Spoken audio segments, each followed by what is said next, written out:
I never thought I'd be the guy telling a story like this, but here I am, trying to make sense of what's happened, and maybe warning someone else before they get. It was late one night, the kind of night when you're so exhausted you barely remember to breathe. I'd been working late, really late at the office, probably till around 11 p.m. I'd told her I'd be out of town, that I wouldn't see her until morning.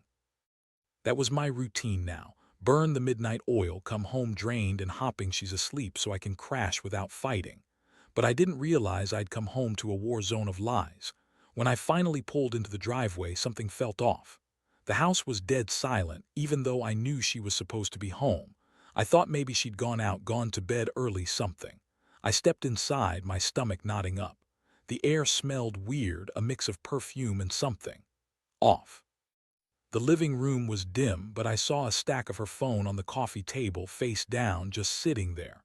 My palms went cold. I grabbed it, expecting maybe some late-night work emails or a guilty excuse. Instead, I found the messages, sexts, not just flirtatious texts, the kind that make you sick just to read them. They were detailed, intimate, nasty. My best friend's name kept popping up, every message more disgusting than the last. I scrolled through, my fingers trembling. She'd been lying to me every single day, even during her pregnancy. I'd caught her in a lie about where she was that afternoon, and now I knew why she'd been so defensive. She'd been with him. That's when I saw the pictures. Pictures of her with her head thrown back, eyes closed, that stupid little smile she's always had. Behind her, I could see the beach house from the window, my beach house. The one I bought with my savings, for us to escape and relax, not for her to cheat on me with my best friend. My blood ran cold. That house was supposed to be a sanctuary, not a scene of betrayal. I don't cry, but I swear my stomach clenched so tight I thought I'd throw up. My fists balled up so hard my nails cut into my palms. I had to get out of there. To breathe.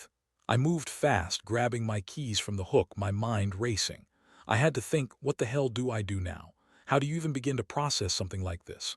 The feeling was a mix of rage, disbelief, and this sick, hollow feeling in my chest like I'd been punched. I looked back at the house one last time, then got into my car. I didn't want to confront her yet. No, I needed to plan. That was the worst part, realizing she'd been lying to me, hiding this entire time, even during her pregnancy. How many days had she been stringing me along? How many times had she looked me in the eye and lied? It made my head spin. I drove around trying to clear my mind, but nothing helped. I kept replaying those messages over and over. Every word, every picture, they burned into my brain. I couldn't believe I was such a fool. I'd trusted her. I'd loved her. And she'd been sneaking around behind my back with my best friend. Did they think I was stupid? Did they think I wouldn't find out? Now I had the evidence, the physical proof. And I knew I couldn't stay silent. I had to do something. But what? Confront her? Or plan something more calculated? I wasn't the type to act impulsively. No, I wanted to hurt them where it counted, make sure they felt the pain I was feeling. Because I'd been betrayed, and that betrayal wasn't going to go unpunished. The house now looked small and cold in my mirror. My hands gripped the steering wheel so tight it hurt. Every nerve in my body was on edge. I could feel the adrenaline coursing, sharp and relentless. I had to hold it together, at least for now. I had to think through my next move carefully, no rushing, no screaming. I wanted to make sure they paid for what they did, but I also knew I didn't want to make a mistake I'd regret forever. I did a quick mental list, gather evidence, plan my confrontation, and then, if I decided to go through with it, do it with precision. No mess, no drama, just enough to show I knew everything, and that I wasn't going to be a punching bag for her lies anymore. That's how I left it that night, with a cold resolve burning in my chest. Tomorrow I'd face them. But tonight I just sat in my car, staring at the dark water of the bay, feeling the weight of betrayal crushing me from all sides. I didn't sleep much that night. The images kept flashing, her smile, the beach house, the sexts. I kept thinking about the future, how everything I believed in had been shattered. I knew one thing for sure. I was going to make them regret ever crossing me. The next morning I woke up with a pounding headache and a mind that wouldn't shut off. The betrayal was still fresh, almost sharper in the daylight. I couldn't shake the feeling that I was somehow responsible, that I'd missed the signs, or maybe that I'd ignored them. I'd always believed in trusting her, in giving her the benefit of the doubt, but now I saw how blind I'd been. The evidence from the night before sat heavy on my conscience, and I knew I had to act, but I also had to be smart about it. I spent the morning going over everything I knew, trying to piece together the timeline. It was hard. Every detail felt like a punch in the gut. Still, I needed to be sure. I started by searching her phone again just to double-check I hadn't missed anything. I wanted more proof, something undeniable. I didn't want to confront her and have her deny it. I needed her to know I wasn't stupid. While scrolling through her messages, I found that she'd been sexting him for weeks. I'd always wondered why she was so secretive about her phone, why she'd hide her screen when I came near. Now I knew. The texts were full of promises of "we'll find a way, and soon it'll be just us." Every message was a slap across the face. How could she have been so dishonest, so manipulative? I also found pictures she'd sent him, nothing explicit but enough to make me sick. Smiling selfies, close-up shots of her face, the kind she took when she thought no one was watching. She'd even sent him a picture of her pregnant belly one day, captioned "almost there." I could feel my stomach turn, that familiar sick feeling bubbling up again. I'd always thought she was honest, that she loved me. Turns out she'd been planning this behind my back the entire time. I knew I couldn't stay silent anymore. It was time for a confrontation, but I had to do it right. I didn't want to yell, didn't want to throw things. I wanted to make her feel everything I'd been feeling: betrayal, anger, humiliation. I decided I'd take her somewhere private, then lay everything out, step by step. She needed to see that I knew everything, that I had the evidence. I also had a backup plan, something I'd been planning quietly just in case. I've been talking to a lawyer friend, asking about my rights, what I could do if I decided to take this further. I wanted to be prepared to act decisively, whether that meant filing for divorce or at least making her realize I wasn't someone to be played with. I had to make her see that her lies and betrayal wouldn't ruin me, but they would change how I saw her forever. By noon, I'd made a decision. I was going to confront her at the beach house, where everything had gone wrong. I'd tell her I knew about the sexts, about her lies, about everything. I'd show her the evidence I'd collected, and then I'd give her a choice: come clean or face the consequences. I knew this wasn't just about revenge. It was about reclaiming my dignity, about making her understand that she couldn't keep me in the dark and get away with it. I packed a small bag with essentials, just in case things went south. I didn't plan to stay long, but I wanted to be ready for whatever came next. I also brought the evidence: screenshots, her texts, the pictures saved on my phone. I knew I couldn't just wave it in her face and expect her to admit everything. No, I had to be clever, patient, force her into a corner where she couldn't deny the truth. When I finally arrived at the beach house, the sky was overcast and a cool breeze swept across the sand. It was eerily quiet, no birds, no sounds of waves, just the rustling of the wind. I stood outside for a moment, trying to gather my nerves. My palms were sweaty, and my heart felt like it was hammering out of my chest. This was it, the moment I'd been dreading but knew I had to face. I knocked on the door, my stomach twisting. The door swung open, and there she was, her face a little pale, eyes darting. She looked surprised, maybe even a little nervous. I didn't say a word at first. Instead, I pulled out my phone, unlocked it, and held it up. The message exchange, the pictures, all of it. I saw her eyes widen, her breath catch in her throat. "You've been lying to me," I said, voice calm but cold. "Since the beginning, you've been lying. I found your sex, and I know about everything. Tell me why." She stammered, her hands trembling. "I don't know what you're talking about." I chuckled bitterly. "Don't lie now, I have the evidence. You knew I was working late, and while I was out trying to make a living, you were with him, my best friend, and you're pregnant. I thought you loved me. How could you do this?" Her face crumpled, but she didn't deny it. Instead, she looked away. That's when I knew I'd won the first round. I had her cornered now. There was no more hiding, no more secrets. The truth was out, and I was ready to decide what came next. I stood there, watching her try to process what I'd just laid out. The silence stretched long enough to make my ears ring. I could feel the heat in my chest, the kind that makes your vision blur. I took a deep breath, trying to keep my voice steady. "You lied to me every day. During your pregnancy, you pretended everything was fine. I thought I was doing everything right, being patient, trusting you. but you were busy screwing around behind my back with my best friend." She finally looked up, tears pooling in her eyes, but there was this wild, guilty flicker behind them. I wanted to smash that look into the ground. I clenched my fists, trying to stay calm. "It's over," I said, voice flat but firm. "I'm done pretending I don't see what you've done. I want you to leave." Her lips quivered. "Please, don't do this. I didn't want to hurt you. I was scared. I didn't mean for it to go this far." "Bullshit," I snapped. "You didn't mean for it. That's just weak excuses. You lied to me every day. You cheated on me when I was working to give us a better life.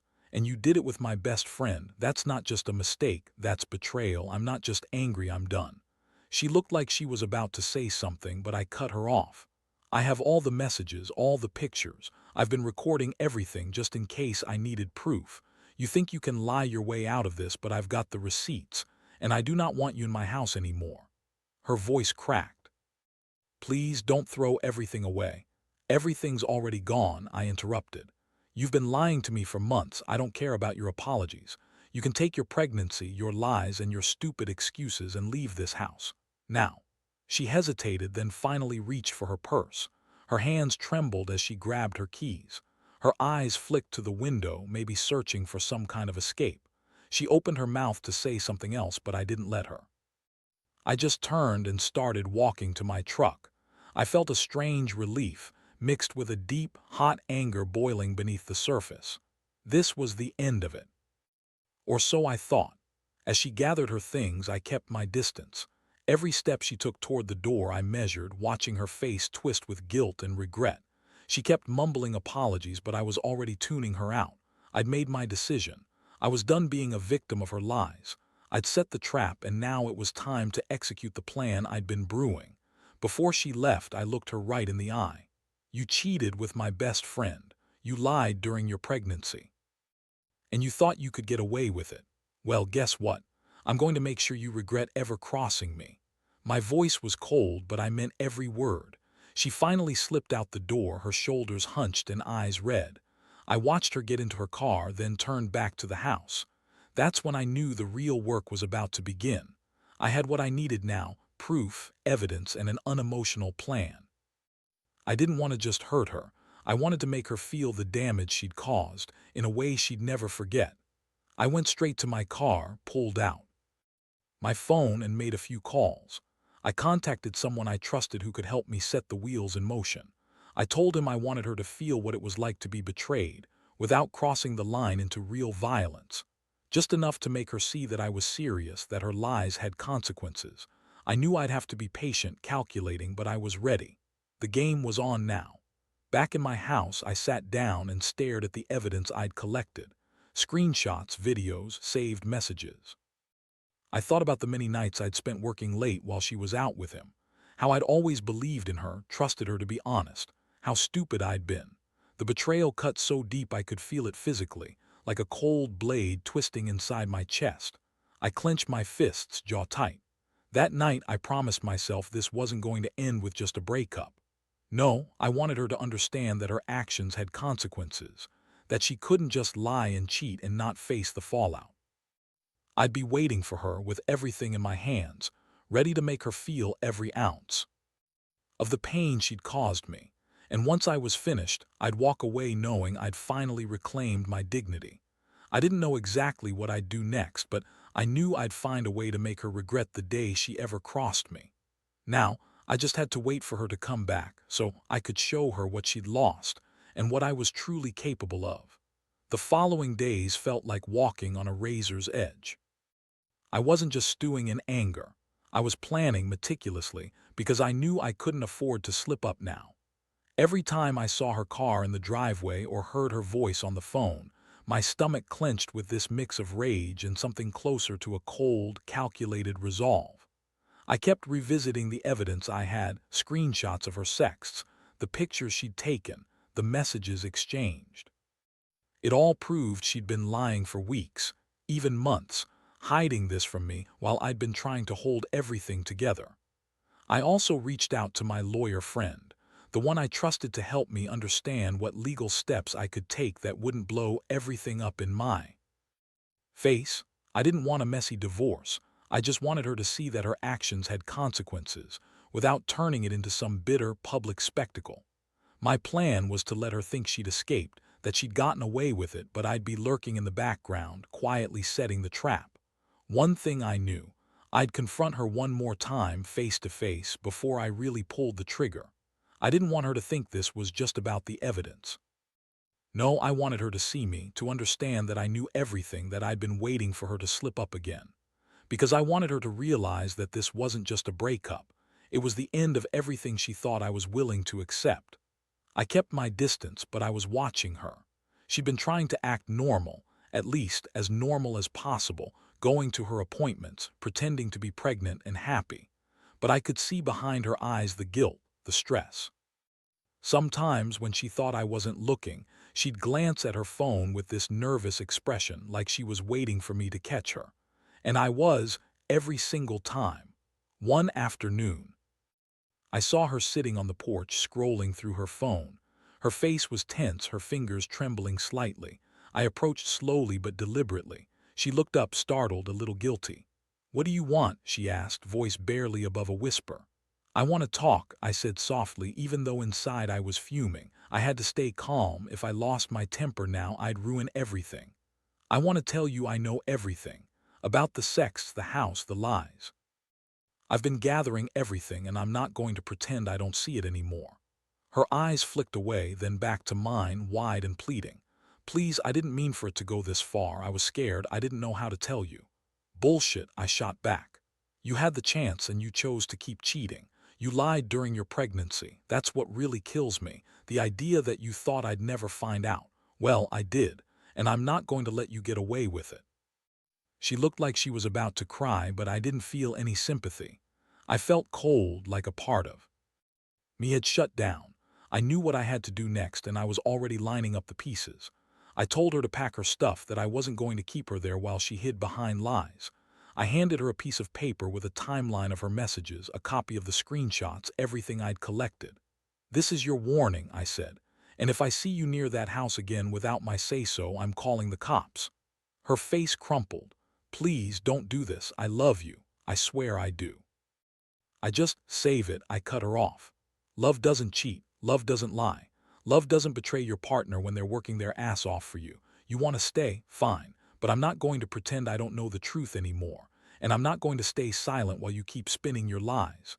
She finally nodded, tears streaming down her face. Her hands fumbled with her purse as she started to get up. I watched her, feeling nothing but a simmering anger and a strange sense of relief. She was leaving, and if I had any say in it, she wouldn't be coming back. I turned away as she walked to her car, then headed inside. I didn't want to celebrate prematurely, but a tiny spark of satisfaction flickered inside me. This was the beginning of the end, and I was ready to see it through. Later that evening, I sat on the porch with a glass of whiskey, staring at the dark water beyond the beach. I was exhausted, emotionally drained, but also strangely lighter. I knew I'd done everything I could to set the record straight. And now I'd wait for her to realize that she'd lost everything that mattered. Because I'd learned one thing: betrayal never goes unpunished, and sometimes you have to take matters into your own hands. The days that followed were the quiet before the storm. I kept my distance, but I stayed alert. Every text, every call, every move she made. She tried to reach out, of course. Some apologies slipped through, half-hearted, with her begging me to talk, to forgive her. But I just ignored them. I knew her game now. She thought I'd cave, that I'd take her back, but I had already made my decision. This was about more than just trust. It was about respect, and she had lost both. One afternoon, I found myself sitting on the porch, staring at the horizon, when she finally showed up again, this time unannounced. Her face was full of regret, but I could see she was trying to hide it. She approached slowly, holding her purse like a shield. "Can we talk?" she asked, voice trembling. I looked at her like she was a stranger. "You've already said everything you needed to say. I'm not interested in more lies." She looked down, tears threatening to spill over. "Please. I know I screwed up. I was scared. I didn't know how to tell you, and I thought I could fix it, but I see now I was wrong. I want to make it right. Just give me a chance." "I don't think so," I said quietly. "You had your chance and you threw it away. You lied during your pregnancy, you cheated with my best friend, and you think some tears can fix that. No, you lost my trust forever." Her shoulders sagged. "I love you," she whispered. "I love our baby. I swear I'll do whatever it takes to fix this, just tell me what to do."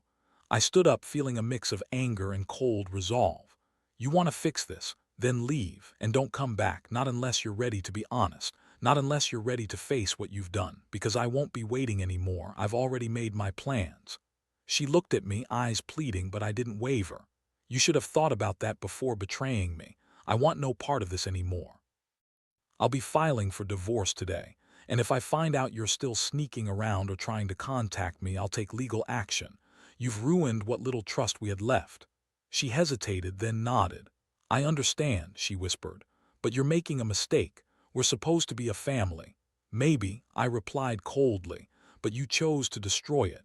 And now I'm done trying to fix something that's broken beyond repair." I watched her walk away, feeling that strange, hollow emptiness settle deep in my chest. I'd done what I could, and I knew I couldn't keep holding onto a sinking ship. I turned back to my house, my mind racing. I'd already contacted the lawyer and I was ready to take the official steps. I wasn't just ending a relationship, I was reclaiming my life. That night I sat alone, staring at the moonlit water. I felt a heaviness I couldn't quite shake, but also a strange sense of relief. I finally knew the truth and I'd faced it head on. It wasn't easy, but I'd done it. I'd made the decision to walk away, to start fresh, and to leave her behind. And for the first time in a long while, I allowed myself to breathe a little easier. The next day, I went to my lawyer's office. We sat down, went over everything, and I handed over the evidence. It was straightforward. I was filing for divorce, citing betrayal, infidelity, and emotional distress. She made her choice, and I was finally going to make mine. As I signed the papers, I whispered to myself, "No more lies, no more betrayal. It's time to move on." I left the office with a new sense of clarity. I knew I wouldn't forget what happened, but I also knew I wouldn't let it define me. I was taking back control of my life piece by piece, and I promised myself that I was stronger than her lies, her betrayal. I was finally free. And that's the lesson I want to share. Never let someone's betrayal strip you of your dignity. Sometimes walking away is the bravest thing you can do. The aftermath wasn't instant, but it was definitive. The divorce went through without much fuss. She signed the papers and I handed her the keys to the house. I didn't want her lingering around, trying to play the victim or spin more lies. I needed her out of my life, out of my mind. Watching her walk away for good felt strange, like losing a part of myself I'd clung to for years. But deep down, I knew I was better off without the chaos, the lies, the betrayal. The house is quiet now. I sleep better at night, not haunted by the images of her with him or her lies about everything. I've blocked her number, deleted her from social media, and even changed my phone number. Every move was about reclaiming my boundaries and sanity. It's funny how much lighter life feels once you cut out the toxicity. I've started rebuilding, piece by piece, and finding new routines that don't revolve around her deception. Most importantly, I've learned some tough lessons.